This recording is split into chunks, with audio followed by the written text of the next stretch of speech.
The train whistle cried like something wounded, long and low across the dry plains, and Jean Rose Whitcomb did not lift her head.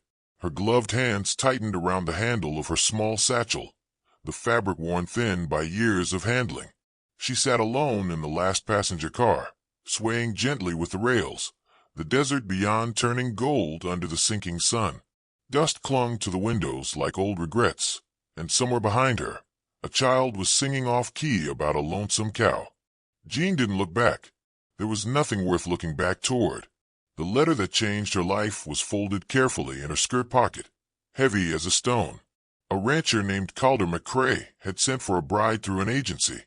He wanted someone quiet, able-bodied, willing to cook, tend chickens, and not ask many questions. Jean had read it 3 times before writing back with a lie. I have no family. I have no past. I am obedient and cheerful and eager to begin. In truth, she had a brother, fever-sick in a boarding home back east, and a past as long and shadowed as the mountain range outside the window. She had sold her future, so he might live another spring. When the train hissed to its final stop, the station at Cypress Hollow was little more than a wood-plank platform surrounded by buckbrush and the brittle remains of summer. A sign hung crooked, half-scoured by wind. Cypress Hollow, EST 1836. 2 ranch hands were unloading salt blocks. A dog barked at nothing. There was no crowd, no bouquet, no welcoming party with ribbons. Just a man. He stood beside a bay mare, tall and narrow-hipped, with his hat tipped low and a rifle slung easy over his shoulder. Dust caked his boots. His coat was dark, long, practical, frayed at one elbow. One scar ran from the edge of his right eye to the hollow of his jaw, thin and pale like a healed lightning strike. His face was not cruel, only weathered. A face that didn't ask for trust and didn't offer much, either. Jean stepped down from the train. Her shoes hit the planks with a muted thud. "Miss Whitcomb?" he asked, his voice low and unhurried. She nodded. Her veil shifted slightly in the breeze. "Mr. McCrae." There was a silence then, not hostile, but bare. He took her satchel with a simple nod and led the way to the wagon. No questions about the journey. No comments on her appearance, though she knew she looked plain. Gray skirt, gray bodice, gray eyes, and the lace veil, yellowed with age. She had no wedding gown. She had not been given time. The wagon creaked beneath them as they rolled out toward the rim of town. Cypress Hollow passed in hushed fragments. The blacksmith's forge, glowing and loud. A saloon with doors swinging and laughter pouring out like whiskey. A church with chipped white paint. A post office leaning left like it had heard too much. People glanced her way. One woman made the sign of the cross. "They know I'm the bride," Jean whispered, mostly to herself. "They know," Calder said, and nothing more. The road turned rough as they left the town behind. Dusk laid its hand across the prairie, shadows long and uncertain. Jean looked at him, truly looked, for the first time, and something inside her went still. She had seen this man before. 16 winters ago. Snow falling over a Missouri hill, a cabin burning, her father bleeding in the doorway with his pistol still smoking. A man walking away slow as Sunday, calm as ice, a scar just beginning to form beneath his eye. She'd been 9 years old and clutching a broken watch in her palm, the last thing he gave her before stepping outside to face his killer. Her fingers tightened now around the locket at her throat. Inside it, the shattered watch ticked no more. Calder McCrae didn't seem to recognize her. At the ranch, the wind greeted them first, sharp and wild, carrying the smell of sagebrush and old fires. The house sat on a rise above a dry creek bed. It was not unkind in shape, just lonely. A lean-to barn stood nearby, half collapsed on one side. A dog barked and then went quiet. Chickens scratched at the frozen ground. He helped her down without touching her skin, just a firm hand under her elbow. Inside, the house was clean but hollow, like someone had moved in halfway and stopped. One chair, one table, one plate drying near the sink. The hearth had a fresh fire laid, but unlit. "I don't keep much," he said, as though she'd asked. Jean set her satchel beside the hearth and removed her gloves slowly. "I don't need much." He looked at her then, really looked, and there was no flicker of recognition. Only a tired man meeting the gaze of a woman he didn't quite know how to receive. "I built the spare room up for you," he said. "You can rest, eat when you like. I ain't the kind who expects anything more than what you said in your letter. I just—" He paused, searched the grain in the wood floor. "Figured a house runs better with two people in it." She nodded, throat thick with old sorrow. "I'll do my share." The silence stretched between them again. He handed her a tin of coffee, a bag of flour, and a wrapped cloth bundle. "From the mercantile. Thought you might want some say in supper." She almost thanked him, almost smiled, but then the scar on his cheek caught the firelight, and she remembered again the smoke, the screaming, her father's boots dragging lines in the snow. Later, in the spare room, she unpacked slowly. A comb, a scarf, a small Bible with the corners rubbed away, her mother's cross-stitch, folded tight, and the locket. She opened it with careful fingers, hearing the echo of that long-ago gunshot, the weight of a child's scream. Calder's boots passed the door once, then moved on. She did not cry. She had done all her crying by age 10.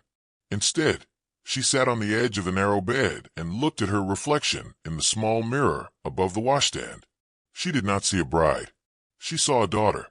And somewhere in this house, beneath his silences, behind his stillness, sat the man who had ended her father's life. She did not know why. She only knew he had walked away. Tomorrow, they would speak again.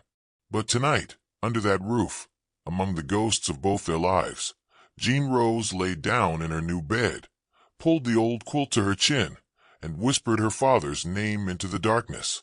A match flared outside in the hearthroom. She heard the crackle of fire starting. Then silence again, a quiet that held no comfort, just a waiting.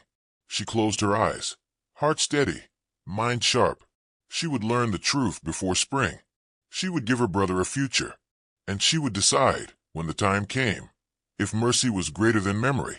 Outside, the prairie wind wept softly through the cracks in the shutters, and Jean did not sleep. The mornings came early on Calder McCrae's land, thin light sliding through warped shutters, roosters calling from some unseen roost, and the sound of boots on creaking floorboards. Jean woke before the sun most days, out of habit, out of caution. She moved quietly, pouring water into the tin basin by the washstand, splashing her face until the chill stripped her of sleep. The mirror above it had a crack like a vein running through glass. She looked at herself in pieces. In the kitchen, he was already at the stove. He never asked if she wanted coffee. He just poured it, black and bitter, and left it steaming on the edge of the table where she'd sit. They barely spoke. The rhythm of their days was chore-bound and silent, like two ghosts sharing a stage. Jean washed linens, chopped carrots, swept dust from corners that seemed to refill with it the moment she turned away. He repaired the roof slats, hunted game, mended a busted fence where a bull calf had leaned too hard. Neither asked the other about their life before this arrangement. In that silence, something settled, not comfort, not quite, but a kind of truce. One afternoon, while shaking out the bedding, Jean noticed a loose board behind the stove.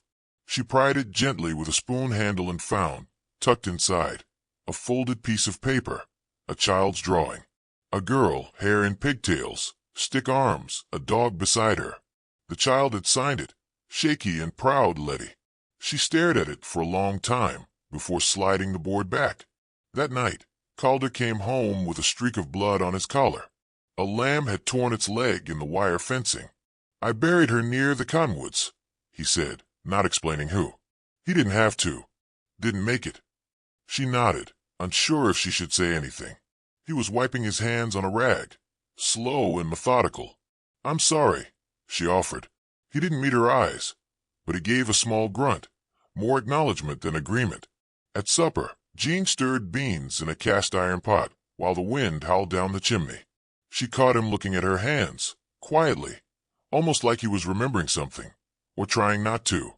"Letty," she said, soft as thread. "She was your daughter?" He blinked. The spoon in his hand paused. She was. He didn't offer more, and she didn't push. The next time she went into town, she walked alone. Calder handed her coins and the supply list without fuss. "Tell Franklin I still need that saddle cinch he promised," he said. And get yourself a coat if you need one." Cypress Hollow was louder than she remembered. A preacher hollered from the church steps about Jezebels and thunder. A group of girls clustered near the dry goods store, all gingham and whispers. When Jean stepped into the shop, the keeper's eyes narrowed. "You're the McCrae bride, ain't you?" he said, voice slick with judgment. "I am." He gave her a look that turned her insides to chalk. "He ever tell you what happened to the last one?" She didn't answer. She didn't ask. When she placed her items on the counter, he looked past her shoulder, then spat neatly into a tin. "We don't all take kindly to strangers sneaking back into town wearing veils." The weight of it stayed with her all the way home. She said nothing to Calder, just unpacked the sack of sugar, the soap, the canned tomatoes. He noticed her tight shoulders, but said nothing. The next day, a young boy showed up at the ranch on a mule. He handed her a bag with a red ribbon tied around it. "Pa says Mr. McCrae paid up your balance. Said this coat belonged to Miss Letty, but she never got to grow into it. Hope you don't mind." Jean opened the bag after the boy left. The coat was soft brown wool with pearl buttons and stitched flowers along the hem. It fit her like it was meant to. That evening, she found Calder sitting on the porch, sharpening a knife against a whetstone, steady and slow. "You didn't need to do that," she said. His eyes flicked to her, then back to the blade. "Didn't sit right, how he talked to you." Silence again. The stars were waking. Coyotes yipped far off. She sat beside him. Not close, just near enough to feel the gravity of his quiet. "You don't seem the sort to worry what folks think." "I don't," he said, "but I know shame when I see it used wrong." She swallowed hard. "And if it's earned?" He stopped sharpening. "Look straight ahead. Then a man carries it, until it changes him, or kills him." Jean didn't reply, but something in her spine loosened. Later that night, she took out the drawing of Letty and tucked it into her Bible, between the Psalms and the Proverbs. She thought about scars, not the kind you see, but the ones made by years, by silence, by things unsaid and unforgiven. On Sunday, they went to church. She wore the brown coat and pinned her hair up with care. Calder stood at her side like a stone column. The sermon was fire and brimstone, but the final hymn was "Come Ye Sinners." She felt that tune under her ribs long after the singing stopped. Outside, the townsfolk watched them like they were stepping out of a storybook. A woman leaned close to another and whispered behind a fan. A boy pointed at Calder and muttered something about duels and devils. She felt it then, that old seed of fury blooming inside her chest. Not just at them, but at herself, too. For being here. For staying. That night, she stood by the hearth while he poured 2 mugs of coffee. "There was a man," she began slowly, "who died in Missouri. Over land. Over pride. He left behind a daughter." Calder didn't move, didn't speak. She looked him in the eyes, the fire casting lines across his cheek. "I knew you looked familiar the moment I stepped off that train." He didn't flinch, only set the mug down gently. "I wondered when you'd say it." So he did know, or had figured it out since. "My father's name was Josiah Whitcomb." He nodded once. "I remember." "You killed him." Another nod. No excuse, no story, not yet. Why did he die? Calder sat down, slow and heavy. He challenged me. Said I stole his claim. Said the law would take too long, and he had a quicker way. I tried to walk away. He wouldn't let me. I gave him every chance, but he made me draw. Jean's breath came short. "You could have aimed lower." "I did." She believed him. She hated that she believed him. "You didn't recognize me?" "I saw the locket once you fell asleep. Saw the watch inside. I remembered the child." She sat opposite him, the fire between them. "I came here to marry a stranger, not to sleep under the roof of a man who turned my whole world to ash. I didn't know who you were until it was too late."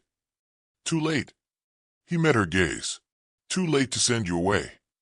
The wind shifted outside, knocking a shutter loose. Jean stood. "I'll stay. For now. Because my brother's life depends on what I make here. But I want no lies. No kindness to soften this. I want the truth when I ask." "You'll get it," he said. She walked to her room, without another word. But later, as she undressed, she touched the coat folded on the chair and thought of the stitched flowers. How delicate they were, how small. Some things couldn't be mended, but they could be acknowledged. She wasn't sure what was waiting between them, justice or mercy. But she would face it, and she would decide what to carry forward, and what to finally lay down. The wind had a habit of speaking in low, drawn-out sighs across the prairie, threading through fence posts, dry grass, and the gaps in one man's heart. On Calder McCrae's land, it was a constant, an old mourner's voice that never seemed to finish its grieving. Jean stood on the porch one gray morning, hands wrapped around a tin mug gone cold. The sky was a pewter ceiling, low and sullen, threatening snow but refusing to give it. In the distance, Calder rode the ridgeline slow and sure, his figure small against the world. She watched him the way one watches fire from across a room, curious, cautious, knowing full well the burn might come quiet and late. She had not spoken again of her father since that night by the hearth, and Calder had not offered more than he was asked. They moved through the days, like two exiles, sharing a campfire. But something had shifted between them. Not forgiveness, not yet, but a loosening of the rope between memory and judgment. By week's end, she'd learned the rhythm of the place. Calder was up before dawn, saddling his horse with the care of someone folding a letter he could never send. He fixed things that barely needed fixing, clean tools already clean. He had a way of making silence into a kind of company. When he wasn't working, he walked the land, not aimless, remembering maybe. Jean's body ached from the unfamiliar labor, hauling water, skinning root vegetables, mending shirts with seams too stubborn. She didn't complain. She welcomed the ache. It reminded her she was still here, still choosing. One afternoon, with the light slanting gold through the cloud break, she took the mare out for a ride. Calder had offered, gruff and unexpected. "She'll carry you easy. Just don't lean on her left side. Old break never healed clean." He handed her the reins like he was offering trust in its simplest form. Jean rode out past the creek bed, past the rusting windmill and the stand of cottonwoods where the snow still lingered in shaded hollows. The air was sharp but not cruel. She breathed deep, tasted sage, and the faint ghost of wood smoke. For a moment, she felt clean of history, but the wind changed. The mare stiffened, a snap of movement, just a jackrabbit, but the horse startled, jerked sideways, and Jean was thrown. She hit hard. The ground didn't forgive. Pain bloomed across her shoulder and hip. Her breath left her in a soundless rush. When she tried to move, the world spun. She lay there in the brittle grass, sky wheeling overhead, cold pressing through her coat. Her vision narrowed. She didn't cry, just clenched her teeth and waited for the dark. She woke to the sound of hooves and the heat of a rough wool blanket. Calder's voice, low and urgent, cutting through the haze. "Easy now, I've got you." He lifted her as if she weighed nothing, arms beneath her knees and shoulders, and carried her to the wagon he must have driven out. She caught his scent, leather, pine tar, the ghost of sweat. His jaw was clenched, that scar white against the wind-burned flush of his cheek. He didn't speak again until they were home. He set her gently on the bed, stoked the fire high, and brought water. She drifted in and out while he worked, every movement careful and quiet. When she woke for good, night had taken hold. The room was dim but warm, the fire snapping gently. Calder sat beside her, elbows on his knees, harmonica in his hands. He didn't play it, just turned it over and over like a rosary. Her voice was hoarse. "Did I break anything?" "No," he said. "Bruised up. You'll be stiff a while." She shifted, winced, felt like I flew. He gave a huff of breath that might have been a laugh. "You bounced, like a stone off the water." They were quiet. The wind outside pressed at the window panes. She looked at him then, not just the man who'd changed her life by ending another's, but as he was now, lines deeper, eyes sadder, a man who, for all his strength, moved like someone afraid of what his hands might do if he stopped controlling them. "Why do you carry it?" she asked. "The guilt." He didn't look at her, just said, "Because no one else does." Was my father really that kind of man? Her voice trembled. "I only remember the good parts." "I believe that. Calder said softly. I believe he was good. Proud, though. Proud enough to make bad choices and demand others live by them. She turned her face to the ceiling. I hate that I believe you. I hate that I gave you reason to. Silence hung between them. Then he raised the harmonica, played a slow, aching line that wasn't a song so much as a mood, a sort of sorrow-given breath. She closed her eyes and let it fill the room. When he stopped, she whispered, You don't owe me anything. He looked at her, full and steady. Maybe not, but I owe someone, and maybe you're her voice now. Your daughter. He nodded once. Letty would have been near your age now. She had your sharpness. Jean felt the tears before she could stop them. Not sobbing, just quiet streaks down her temples. She hadn't cried in front of another soul since the funeral train. You play like you're remembering, she said. I am. Neither moved. The next day, she was sore but standing. Calder refused to let her lift a thing, though she managed to fetch water while he wasn't looking. When he left for town, she wandered the house, aching in her bones, fingers trailing the woodwork. In the shelf beneath the old dresser, she found a book of names, births, deaths, written in rough pencil. There, beneath Letitia McCrae, B. 1857, was a cross and the words, First Snow. Fever took her, buried at the trees. She ran her fingers over the faded ink. That night, when Calder came back with salt pork and kerosene, she was sitting on the porch wrapped in his old buffalo coat. He sat beside her without invitation. The stars were thick above, and the wind had settled some, though the night still tasted of frost. I think the wind here knows your name, Jean said after a long silence. It carries it like a prayer. Calder didn't answer, just nodded. Then, after a long moment, he said, Most days, I wish I turned the gun on myself instead. Jean turned toward him, but then Letty wouldn't have had a father, even for a little while. His shoulders sank. I don't know what to make of you, she said. Some days I want to hate you more than I do. You'd be right, too. And some days I forget to hate you altogether. He turned to her slowly. That's the part I'm scared of. She didn't look away. Maybe we're both scared, she whispered, of what comes after hate. The wind stirred, a soft breath through dry grass. He reached out, slow as dusk, and took her hand. Not as a claim, not as apology. Just the warmth of one soul reaching for another, hoping not to be refused. She let him hold it, and the wind, watching from the edge of the world, said nothing. The first real snow came like a secret, gentle, quiet, and unnoticed until the land woke wearing white. Jean stepped outside into a world softened by powder and silence. Each flake felt like a truce, falling slow against the hardened dirt, tucking old sins under its clean cover. Inside the house, Calder lit the fire early. He didn't speak much that week, not even when she slipped and caught her wrist against the porch rail.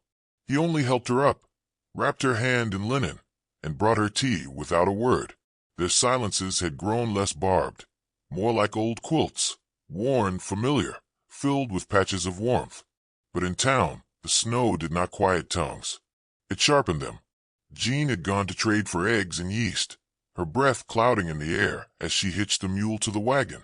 She wore her brown wool coat, gloves tight, scarf pinned just so. When she walked into the mercantile, the bell above the door seemed louder than usual. People turned. They didn't greet her. Mrs. Keeley, the butcher's wife, lowered her voice only enough to make it worse.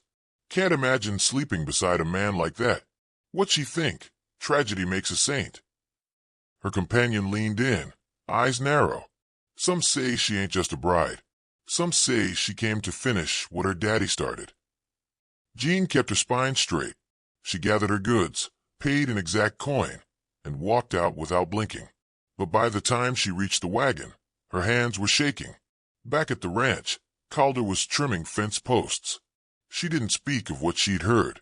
But later, when she dropped the sack of flour too hard and white dust mushroomed into the air, he turned, watching her. I heard, he said simply. She met his eyes. They don't know anything. They just like the sound of breaking people down. He took a long breath and nodded. It's not the first time they've circled with torches. She stepped toward him, close enough to see the frost caught in his lashes. "Do you ever think we were supposed to meet again? Like this?" He didn't answer right away. "I don't believe in fate," he said finally, "but I believe in consequences." That night, the air cracked with cold. Jean sat near the fire with her mending, watching the shadows shift on the walls. Calder carved something small and intricate at the table, with shaving into a pile, steady hands working a scrap of pine into a figure. Just after supper, a knock hit the door hard. Then again. 3 times. Calder opened it slow, careful. A man stood outside, wrapped in a duster caked with trail mud and snowmelt. His beard was graying unkempt. His eyes were bloodshot and dark with knowing. Jean froze. She knew that face. "Eben Crowder," Calder said, voice flat. "Thought you'd remember me." The man replied, stepping inside without invitation. He smelled of whiskey and old paper. His boots left melted puddles on the floorboards. Eben turned to Jean and grinned, tooth half missing. "Well now, ain't you Josiah Wickham's little girl?" Jean's stomach dropped. Calder stepped between them. "Say what you came to say," he said. Eben looked past him anyway. "I rode up from Elkhorn. Took a while to find you. Town says you married her. The girl of the man you put down like a rabid dog." "I remember the duel," Calder said. "I remember your lies in the middle of it, too." Eben chuckled. "Ain't my lies that matter now. It's hers. Or maybe it's what you done after." He moved to the hearth, squatted, warming his hands. "She's pretty. Real easy to feel bad for. Folks love a wounded bride." He looked up at Jean. "But sympathy don't last. You ought to know, miss. This town. They'd burn you if the snow didn't make him lazy." Jean clenched her hands. "Why are you here?" Eben stood, brushing off his coat. "To remind this man of debts unpaid. To say the past don't bury easy, even with snow. And to let you both know. Folks are stirring. Some think Calder should pay for what he's done.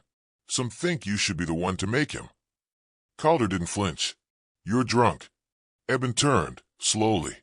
Not drunk enough to forget the girl screaming at the door while her daddy bled out. That did it. Calder stepped forward once, but Jean caught his wrist. His pulse thundered under her palm. "Let him speak," she said. So Eben did. "Founders' Day's coming. Town's ready to remember its own saints and sinners. You show your face there. You might not ride back home." Then he left. Just like that.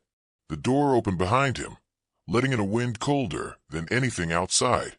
After he was gone, Jean sat down slowly, legs shaking. "Was he there?" she asked. Calder nodded. "He wanted your father's land too. Stirred things until no one knew what was truth. Then vanished. He thinks I'm here for revenge. Maybe he needs to believe that," Calder said, "to keep his own ghosts quiet." She looked into the fire. "Would you go, if they told you to stay away?" "I would, to keep you safe." She shook her head. "No, if you leave, they write the story without us. I won't be edited out." He looked at her with something soft in his expression. Not quite pride, not quite sorrow. "You're braver than I ever was," he said. The next day, Jean rode alone to her father's grave outside town. She hadn't been since arriving. Snow clung to the headstone. She cleared it gently, fingers raw. Josiah Whitcomb, 1819 to 1862. Beloved father. A man carved in stone but remembered in fragments, his laugh, his strong hands, the way he always fixed her braid twice to get it right. "I don't know what you'd think of me now," she whispered, "but I'm trying to carry this without turning bitter. I'm trying not to hate the man who stood across from me with a gun, even when it breaks me in half." A wind rose, sharp and sudden. She closed her eyes and let it pass through her, as though it might carry the words down to the bones buried beneath. Back at the ranch, Calder waited on the porch. When she rode in, he didn't ask where she'd been. He only offered his hand, helped her down from the saddle. They stood together in the cold, two people shaped by what they'd lost. She looked at his face and saw not the killer, but the man who stayed behind to build something in the ashes. "I don't know if I can ever love you," she said quietly, "but I see you now, for what you are, and that might be something." He nodded once, like a man who'd never hoped for more than truth.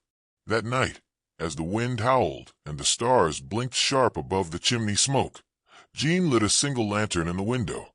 She wasn't sure who it was for, her father, herself, or the girl she used to be. But it burned steady through the night, a flame refusing to flicker. The snow had deepened overnight, blanketing the ranch in silence. It covered the fences and fields like forgiveness, not yet granted, weighing down the world with its stillness. Jean stood by the window in her shawl, watching the dawn. A pale sliver of gold cut through the clouds like a blade. Everything looked softer in morning light, even sins. Behind her, Calder moved quietly. He always did, boots soft on the floor, movements deliberate, like a man who'd taught himself long ago how not to wake ghosts. She turned to find him lacing up his coat. His rifle leaned against the wall, freshly cleaned. Something in her stomach nodded. "You're going into town?" He nodded. The saddle cinch finally came in, and the feed stores holding back hay. Jean hesitated. What if Eben's still there? Calder met her eyes. "Then I keep riding." She stepped forward. "And if he's waiting?" "I don't aim to shoot anyone today," he said, "but I'm not hiding either." She studied his face. He looked tired, but not afraid. There was something else there now, something steady, like a man who'd accepted the weight of what he carried, and no longer feared it crushing him. "I'll come with you." "No, you can't protect me by walking into danger alone." "I'm not protecting you. I'm showing them we don't run." She didn't argue again, only crossed the room, slow as snow melt, and laid her hand against his chest. His heart beat strong beneath her palm. "You come back," she said. "I don't care how, but you come back." His voice was quiet. "I will." She watched him ride out, tall in the saddle, the bay's hooves muffled by snow. The wind picked up as he disappeared over the ridge. She stood there long after the sound faded, listening for anything that might tell her the world hadn't changed again. By midday, the sky had darkened to a pewter gray. Jean went about her chores, though her hands moved like they belonged to someone else. She brought in wood, fed the chickens, boiled a pot of beans she barely tasted. Each minute crawled. Each gust of wind sounded too much like trouble. It was near sundown when she heard the hoofbeats. Not Calder's. She stepped onto the porch as Eben Crowder dismounted, his rifle slung across his back, eyes sharp with intent. He wore no expression, but his boots stomped like punctuation. "I figured I'd find you here," he said. "Alone." Jean didn't move. "What do you want?" Eben stepped forward, snow crunching under his heels. "Your man took my chance to speak in town today. Rode him like he still belonged. Like killing a man don't cost anything anymore." She kept her voice level. "He doesn't owe you anything. He owes the whole town a reckoning." Jean shook her head. "You're not after justice. You're after a story where you come out the hero. But you're not." He took the rifle from his shoulder and held it loosely, not raised, not yet. "I remember the child you were," he said, "screaming after your daddy bled out. I thought, she'll grow up burning with revenge. But here you are, wearing his name and sleeping in a killer's bed." She stepped off the porch, snow catching in her hem. Her voice was steady. "You're wrong about me. I do burn. I burned for 16 years. But I learned that flame only eats what you have left." He studied her, eyes narrowing. "Then step aside." "No." His face twisted. "He took your father. You don't owe him your body, your name, or your defense." She stepped closer. "But I do owe him the truth. The kind you never gave." His jaw worked. "You saying he didn't pull that trigger?" "I'm saying he wasn't the only one standing there. You whispered in my father's ear, fed the pride in him like poison. You wanted them both to fall so you could take the land after." His hand tightened on the rifle. "You don't know what you're talking about." "I was 9, she said. "Not deaf. Not blind." He raised the rifle then, but not to fire. Just high enough that the meaning was clear. And that's when Calder rode in. He said nothing at first. Just dismounted with slow, measured grace. His coat dusted white with snow. His hands loose at his sides. "I wondered if I'd be too late," he said. Eben glanced between them. "She's got a sharp tongue. You raise her like that." "She ain't mine to raise," Calder said. But she's worth more than both of us. Eben's face flushed. You still think you're better than me? I don't think anything, Calder said quietly. I just know what I did. And I came back anyway. Jean stepped between them, facing both. No one here's better, she said. We're just trying to stop something that started too long ago. Eben looked at her, then at Calder, then at the snow. His grip on the rifle faltered. Something in him sagged. Years of bitterness bending under the weight of their own uselessness. You should have died that day, he muttered. I almost did, Calder replied. For a moment, no one moved. Then slowly, Eben lowered the rifle. The wood groaned beneath his fingers. He turned without another word, mounted his horse, and rode off into the gray dusk. Jean stood motionless until the sound was gone. Then Calder stepped to her side. You shouldn't have stood there like that. And let him write the ending for both of us. He looked at her, really looked, and for the first time, there was nothing between them. No veil of guilt, no silence of unspoken names. Just two people laid bare. I thought I lost the right to protect you, he said. You never had to earn it, she whispered. But you gave it anyway. He reached for her hand. She let him. That night, they sat by the fire, wrapped in quiet. He played the harmonica again, soft, slow, like something being remembered for the last time. Later, she took off the locket she had worn since childhood and opened it one last time. The broken watch inside lay still, frozen in a time that no longer bound her. She wrapped it in linen and tucked it into the cedar box beside the hearth. I'm done living in the hour he died, she said. Calder looked at her with something like reverence. Then let's see what comes after. In the days that followed, word spread that Eben had left town. Some said he'd gone east. Others whispered he'd finally buried a grudge in the cold ground. Either way, no one spoke against Calder after that. Not openly. Not with Jean standing beside him. One morning, weeks later, as spring teased the edges of the snowdrifts, Jean stood on the porch watching the sun rise. Calder joined her with coffee in hand. He said nothing. She smiled. Sometimes forgiveness didn't come as a grand gesture. Sometimes it was just a choice to stay, to build something with scarred hands, to sit in the light and not hide. And sometimes, after 16 long years, one morning arrived where peace no longer felt like surrender. It felt like coming home.